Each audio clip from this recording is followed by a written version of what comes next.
We stayed after the affair.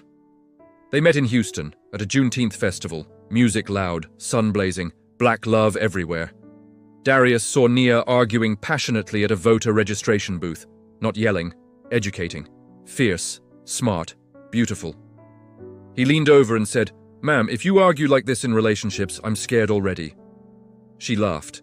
That laugh hooked him. They built slow, cookouts, church on Sundays. Long talks about breaking generational curses. Both raised watching marriages fail. Both swore, "We're not repeating that." 5 years later, they had a home, a baby girl, a joint bank account, a shared vision. They looked like the couple people envied. And that's what made the fall harder. It wasn't a one-night mistake. It was emotional intimacy that grew in the dark. In co-worker, late projects, long conversations, compliments that started innocent. "You deserve better." 3 words that destroyed a marriage. Nia wasn't snooping. She was looking for a photo of their daughter on his phone.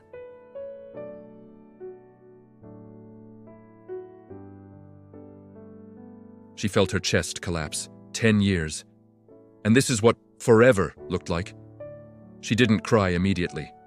She stared at him sleeping beside her. The man who prayed over her during pregnancy. The man who held her when her father died. Now a stranger.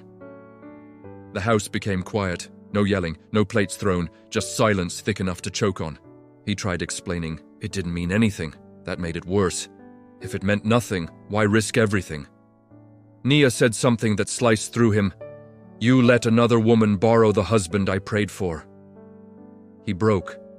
Not because he got caught, because he realized he had become the very man he judged growing up.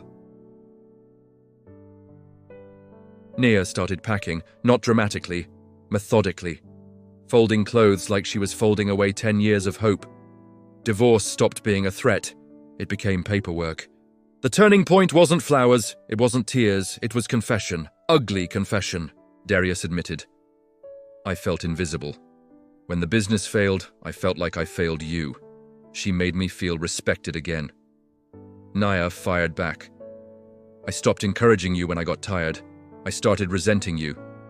Boom. Not just betrayal. Wounded pride, unspoken pressure, ego, loneliness inside a marriage. They realized something terrifying. They had both been starving while sitting at the same table. Therapy forced them to say what pride buried. Darius cut all contact, changed jobs, gave full transparency. Not because she demanded it, because he wanted to become trustworthy again. And Nia?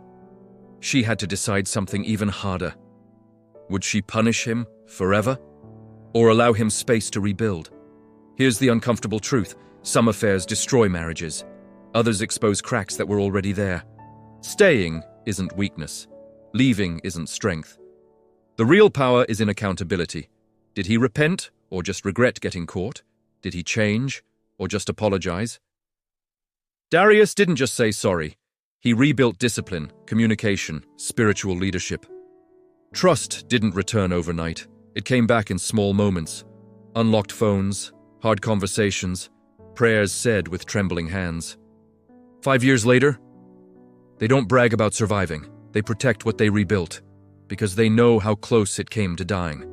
If you've ever been betrayed, if you've ever betrayed someone and hated yourself for it, if you believe love is work, not fantasy, drop it if you believe marriages can heal.